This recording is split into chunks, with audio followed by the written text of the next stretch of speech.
Le di aventón a un vagabundo ciego en la madrugada. Él me guió fuera de la tormenta y cambió mi destino. No sé por qué estoy contando esto ahora. Han pasado 20 años, y nunca dije una palabra, ni a Marisa, mi esposa, ni a mi hija, Julia. Ellas vieron el cambio en mí, vieron al hombre que volvió a casa ese día, pero nunca supieron el porqué. Ellas nunca supieron sobre esa noche. Creemos que sabemos lo que es estar perdido. Creemos que conocemos la oscuridad. Yo era camionero, 25 años en la carretera. Conocía cada curva, cada bache, cada gasolinera de mala muerte entre Sao Paulo y el interior de Bahía. El camión era mi vida, era mi refugio, y, en esa época, estaba siendo mi tumba. Yo estaba quebrado, y no solo de dinero, aunque el banco llamaba todos los días. Estaba quebrado por dentro, el tipo de quiebra que el dinero no arregla. Marisa y yo ya no hablábamos, solo gritábamos. Julia, mi hija, tenía 8 años y ya se estaba acostumbrando a ver a su padre solo por la pantalla del celular. Y yo estaba huyendo. Tomaba más carga de la que podía soportar, conducía más horas de las permitidas, todo para no tener que volver a casa, todo para no tener que enfrentar el silencio. Prefería el ronquido del motor, el olor a diésel y café recalentado era el perfume de mi cobardía. Esa noche, la lluvia comenzó mansa. Estaba en la BR 116, en una de esas sierras que parecen no acabar nunca. La oscuridad era total, del tipo que se traga los faros. Había peleado con Marisa por teléfono 1 hora antes. Dijo que me estaba convirtiendo en un fantasma. Tenía razón. Le colgué. Estaba enojado. Enojado con el mundo, enojado con ella, pero, principalmente, enojado conmigo mismo. Entonces, el cielo se abrió. No era lluvia, era un diluvio. Era como si Dios hubiera volcado un balde infinito sobre el mundo. Los limpiaparabrisas a velocidad máxima no hacían ni cosquillas. El viento aullaba no como un silbido, sino como el grito de un animal herido. El camión, un gigante de 18 ruedas, se balanceaba como un barco de papel. La radio, que tocaba una canción sertaneja cualquiera, se convirtió en estática pura. Y entonces, silencio. El tablero parpadeó. El GPS murió. Estaba solo. Completamente solo, en medio de la nada, con una carga de electrónicos que valía más que mi casa, y el agua subiendo en la pista. Debería haber parado. Todo camionero lo sabe. Ante la duda, para. Pero estaba enojado, y el enojo me hizo estúpido. Continué, forzando la máquina, maldiciendo la lluvia, maldiciendo la vida. «No voy a parar», gritaba a la nada. «No voy a parar». Vi un desvío, un cartel antiguo, de madera, casi ilegible. Camino viejo de la sierra. Sabía que era una mala idea. Era una ruta abandonada, que no usaban desde hacía 30 años, pero mi GPS interno, mi instinto, estaba tan quebrado como el aparato en el tablero. Pensé que sería un atajo. Pensé que me sacaría de la carretera principal, que ya se estaba convirtiendo en un río. 20 minutos en esa pista de lodo, y supe que había cometido el peor error de mi vida. Los árboles se cerraban sobre el camión como garras. El lodo era un chicle espeso, y sentía los neumáticos patinando, el motor gritando en protesta. Y entonces el camión se detuvo. Simplemente murió. El motor carraspeó, tosió un humo negro y se cayó. El silencio que siguió fue más ensordecedor que la tormenta. Era solo el sonido de la lluvia golpeando el metal y el viento aullando. Golpeé el volante.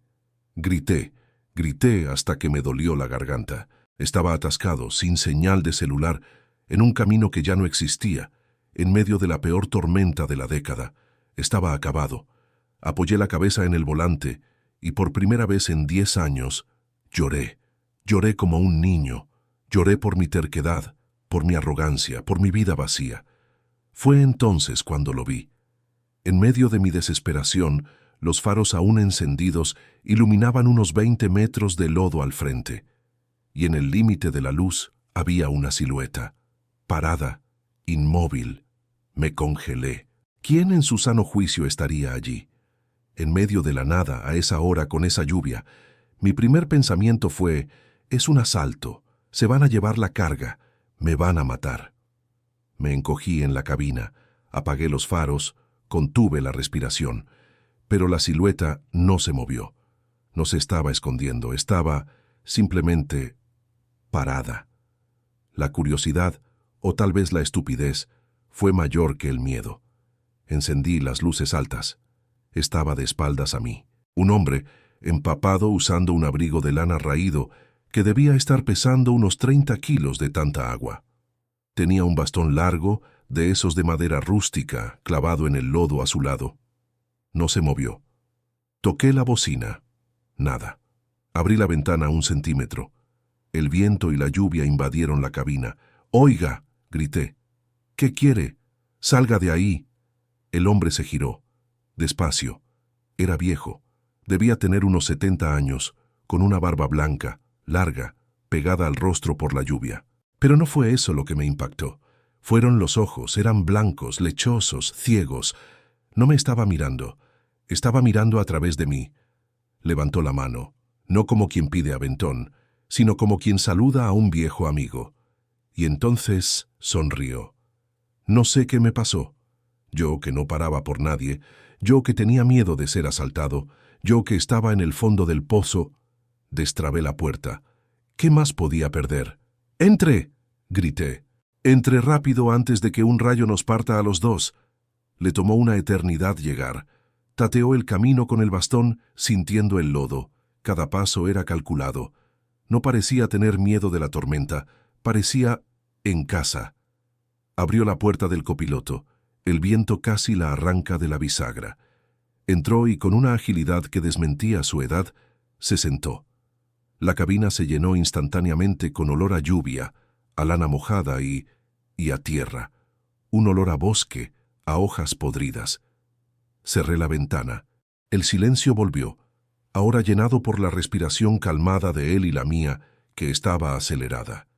Se quedó quieto, mirando al frente, las manos apoyadas en el bastón entre las rodillas. El agua escurría por su rostro. «Gracias», dijo. La voz era como grava pero suave. «Usted tiene problemas con el motor. El alternador está chillando». Me quedé mirándolo. «¿Cómo lo sabe?». Él giró el rostro hacia mí, y esos ojos lechosos parecieron perforarme. «Yo escucho. El motor falló 3 veces antes de morir. No fue el lodo. Fue la electricidad, la lluvia. Ella encuentra el camino». Estaba atónito. «¿Quién es usted? ¿Qué diablos estaba haciendo ahí afuera?». «Me llamo Anselmo», dijo, como si se estuviera presentando en un domingo de sol. «Estaba caminando. La tormenta me atrapó. ¿Caminando? ¿Aquí? ¿Está loco? Este camino no lleva a ninguna parte. Y usted es ciego». Anselmo sonrió de nuevo. Una sonrisa triste. «Es verdad. No veo. Pero loco, tal vez. ¿Y usted? ¿Qué hace usted aquí?». Por el ruido de su corazón usted tiene más miedo que yo. No tenía respuesta. Tenía razón. Estaba aterrorizado. Mi camión se atascó. «Murió», dije sintiéndome un idiota. «Lo sé», dijo Anselmo. «Vamos a arreglarlo». «¿Arreglarlo? Mire ahí afuera. Es el fin del mundo. Vamos a morir aquí. El puente de la carretera principal ya debe de haberse ido». «El puente de metal, sí», concordó, calmado. «Siempre fue ruidoso. Nunca le gustó el agua. Pero el puente de piedra, el puente del abuelo, ese todavía está ahí, ese aguanta». «¿Puente de piedra? ¿Qué puente de piedra?». «Queda a unos 5 kilómetros de aquí. Es el único camino para salir de esta sierra con esta lluvia». Me reí. Una risa seca, de pánico. «¿5 kilómetros? ¿A pie? ¿En el lodo? ¿Y el camión? ¿Y usted no ve?». «Usted tiene ojos», dijo Anselmo simplemente. «Y yo tengo el camino. Arranque el camión. Va a encender». «Ya le dije, murió». «Intente de nuevo», insistió Anselmo, «pero intente con calma. Gire la llave 3 veces, despacio, para calentar la bobina. A la cuarta dele arranque». Era una locura, pero ¿qué tenía que perder? Hice lo que dijo. 1. La luz del tablero parpadeó. 2. Un zumbido débil. 3. El zumbido se hizo más fuerte. 4. El motor explotó en vida, tosiendo, ahogándose, pero vivo. Miré al viejo ciego. Tenía la cabeza apoyada en el vidrio, como si escuchara una música. «Está vivo», murmuré. «Nunca estuvo muerto», respondió Anselmo. «Estaba solo asustado, como usted. Ahora, ponga la reductora. Necesitamos salir de este atolladero». «No va a salir. El lodo es muy profundo». «Baje del camión», ordenó de repente firme. «¿Qué?» «Baje y traiga el gato y las cadenas. Y desinfle un poco el neumático delantero izquierdo. Está demasiado inflado, no está agarrando». No sé por qué obedecí. Salí a la lluvia. El agua estaba helada. El viento casi me derriba. Hice lo que me mandó. Puse las cadenas, usé el gato para levantar un poco la tracción, desinflé el neumático. Me tomó 20 minutos. Cuando volví a la cabina, era un bloque de hielo, temblando. Anselmo no se había movido. «Ahora», dijo, «vaya despacio. Sienta que el camión quiere ir. No lo fuerce. Acelere cuando yo diga ya». Enganché. El camión patinó. «Calma», dijo. «Espere». Yo oía el lodo, el motor, el viento. «¡Ya!», gritó. Pisé. El camión dio un tirón. Las cadenas agarraron y con un horrible sonido de succión el gigante salió del lodo. No podía creerlo. Estaba conduciendo. «¿Hacia dónde?», pregunté con la voz temblorosa. «Siga el olor», dijo Anselmo. «¿Olor? Solo huelo lodo y miedo». «No», dijo, y por primera vez parecía animado. «Sienta. El olor a pino. Viene de la derecha. Hay una entrada allí, donde el olor se haga más fuerte». Estaba conduciendo un camión de 40 toneladas, en una tormenta apocalíptica, en un camino fantasma, siguiendo las fosas nasales de un vagabundo ciego. Y por primera vez esa noche no me sentí completamente solo. «Aquí», dijo, señalando una pared de matorrales. «¿Aquí? Es un muro de árboles. Gire». «¡Voy a chocar!». «Gire». «El camino está escondido, pero está ahí». Cerré los ojos y giré. Las ramas arañaron el lateral del camión como uñas, y entonces estábamos en él. Un sendero estrecho, de piedra. «El puente de piedra», me susurré. «Todavía no», dijo Anselmo. «Estamos apenas en el comienzo del camino». Condujimos por tal vez 1 hora. Parecieron 100 años. El camino era traicionero. Anselmo era mi GPS. No usaba mapas. Usaba los sentidos. «Despacio», decía. «El agua corre más rápido a la izquierda. El barranco debe de haber cedido. Manténgase a la derecha cerca de las piedras». Me mantenía. «Pare», dijo, de la nada. Frené. «¿Qué pasa?». «Escuche». Apagué el motor. Solo oía la lluvia. «No», dijo abriendo la ventana y sacando la cabeza en la tormenta. «El árbol está cantando». «¿Cantando?». «Está crujiendo. Se va a caer». Y como si él fuera un director de orquesta, un segundo después, un estruendo que hizo temblar el camión. Un pino gigante, que debía tener 100 años, cayó exactamente donde estaríamos si no hubiera parado. Cayó delante de nosotros, bloqueando el camino. Comencé a reír. De nuevo, la risa de la desesperación. «Listo. Se acabó. Estamos atrapados». Anselmo se quedó en silencio por un largo tiempo. Parecía estar triste. «No se acabó», dijo. «Pero va a dar más trabajo. ¿Tiene un machete ahí?». Pasamos las siguientes 2 horas en esa lluvia. Él, ciego, me guiaba. «Corte aquí». «No, más abajo». «Sienta la fibra de la madera». «Ahí. Ahora jale». Cortamos ramas. Usamos las cadenas del camión para arrastrar el tronco lo suficiente como para crear un paso. Estaba exhausto. Me dolían los brazos. Mis manos sangraban. Pero Anselmo, él estaba trabajando como si estuviera podando un jardín. No se quejaba del frío. No tropezaba. Se movía en esa oscuridad lodosa mejor que yo, que tenía mis ojos. Finalmente, abrimos un paso. Estrecho. Va a rayar el camión, dije, derrotado, mirando la carrocería. El camión es metal, Jonas, dijo, y fue la primera vez que usó mi nombre. Ni siquiera recordaba haberle dicho mi nombre. El metal se puede arreglar. Las almas son más difíciles. Entré al camión. Pasé. Las ramas arañaron la pintura. El sonido fue como un grito. Pero pasamos. Continuamos. Y mientras conducíamos tuve que preguntar. Anselmo, ¿quién es usted? De verdad. ¿Usted vivía aquí? Tardó en responder. La lluvia había disminuido un poco, convertida en un tamborileo constante. Yo nací aquí, dijo, la voz distante. En estas montañas. Mi padre era maderero, su padre también. Conocía cada árbol, cada piedra, lo veía todo. Veía el vuelo del halcón antes de que se lanzara. Veía el pez en el fondo del río. Hizo una pausa. Y entonces dejé de ver. ¿Qué pasó?, pregunté bajito. Yo era como usted, Jonas, arrogante. Creía que lo conocía todo. Un día estaba cortando un árbol, uno grande, el más antiguo de la sierra. Mi padre me dijo que no lo cortara, dijo que era el árbol madre.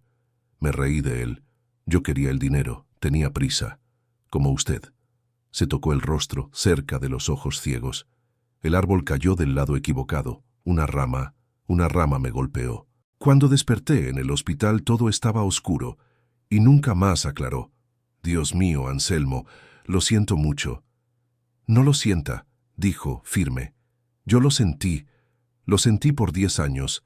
Perdí mi trabajo, perdí a mi esposa. Ella no soportó vivir con un hombre ciego y amargado. Me convertí en lo que usted ve, un vagabundo, un peso. Odiaba al mundo porque me quitó la luz. Se giró hacia mí, e incluso sin ver, parecía que estaba leyendo mi alma. Hasta que un día, Jonas, me di cuenta de algo. El mundo no me quitó la luz. Solo me quitó la visión. Estaba tan ocupado lamentando lo que no podía ver, que no podía escuchar. No podía sentir. No podía oler. Volví aquí, al bosque que me cegó. Caminé por estos senderos tropezando, cayendo, arañándome, y empecé a escuchar. Escuché el viento. Escuché el agua corriendo debajo de la tierra. Aprendí a sentir la diferencia de calor entre una piedra y una hoja. Aprendí que el olor a pino significa norte y el olor a musgo significa agua cerca. Perdí mis ojos, Jonas, y solo entonces comencé a ver. Me quedé en silencio. Sus palabras me golpeaban con más fuerza que la tormenta. Yo estaba conduciendo mirando por el retrovisor de mi vida. Estaba tan enfocado en el dinero que no tenía, en la mujer que estaba perdiendo, en la hija que no estaba viendo crecer, que estaba ciego. Ciego con 2 ojos perfectos. La tormenta, dije. Usted no le tiene miedo. La tormenta es honesta, dijo Anselmo. Hace ruido, avisa. El peligro real, Jonas, es la tormenta que llevamos por dentro, la silenciosa, la que nos corroe sin que nadie se dé cuenta. Conduje. El lodo dio paso a la piedra, y entonces lo vi. El puente, dije con la voz embargada. Era él, un puente de piedra antiguo, cubierto de musgo, que parecía salido de un cuento de hadas. Y debajo de él, un río furioso, marrón, que arrastraba troncos enteros. El puente de metal de la carretera principal ya era historia. Pero el puente del abuelo, él estaba allí, firme. Atravesé despacio. El camión apenas cabía. Cuando llegamos al otro lado, estábamos en asfalto.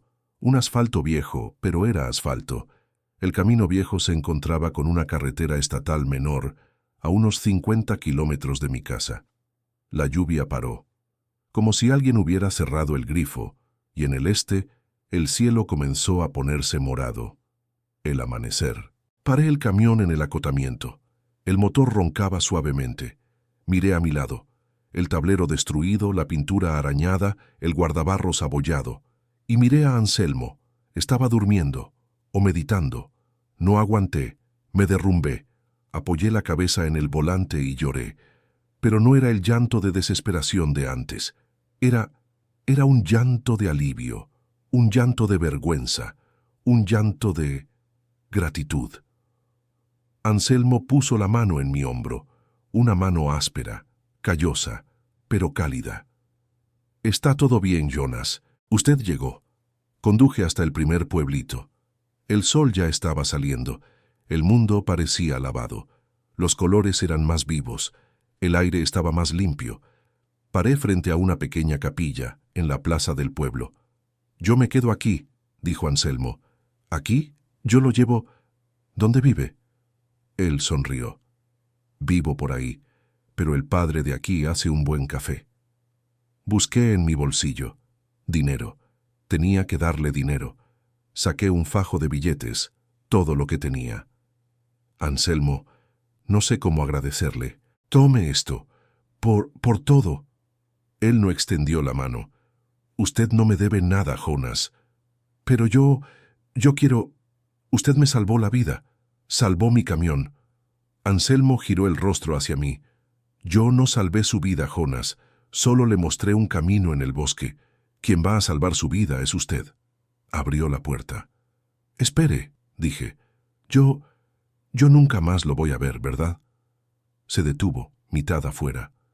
«Usted no necesita verme, Jonas.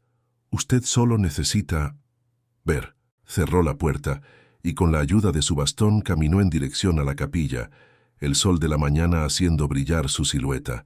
Me quedé parado, viéndolo irse. No volví a la carretera. No llamé al dueño de la carga. Tomé el celular, que ahora tenía señal, y llamé a casa. Marisa contestó al primer tono, la voz llena de sueño y rabia. «¿Qué?» «Te amo», dije. Silencio del otro lado. «¿Jonas? ¿Bebiste?» «No. Yo te amo. Y estoy volviendo a casa, de verdad. Estoy volviendo». Conduje las últimas 2 horas como si estuviera flotando. No encendí la radio. Escuché el mundo. Cuando llegué a casa, salté del camión. Marisa estaba en la puerta, en pijama, el rostro marcado por la preocupación y la confusión. Mi hija Julia estaba detrás de ella, abrazando un osito. No dije nada. Corrí y las abracé a las 2. Las abracé con tanta fuerza que se quejaron. Y lloré. Allí, en el porche de casa, con olor a diésel, lodo y lluvia. Nunca les conté sobre Anselmo. ¿Cómo podría? ¿Cómo explicaría que un vagabundo ciego me enseñó a ver, que me guió por un camino fantasma y me sacó de una tormenta que no era solo de agua? Vendí el camión una semana después. Conseguí un empleo en la ciudad, en el taller mecánico de mi cuñado. Arreglo camiones ahora. Ya no conduzco. Estoy en casa todos los días a las 6. Veo crecer a mi hija. Hablo con mi esposa. A veces, cuando llueve muy fuerte, voy al porche y me quedo mirando. Y siento el olor a pino. No sé si Anselmo fue real. Tal vez fue un ángel. Tal vez fue solo un viejo ciego y loco que tuvo suerte. O tal vez fue mi conciencia, mi instinto, que tomó forma para salvarme de mí mismo. Esa noche le di aventón a un vagabundo ciego en la madrugada.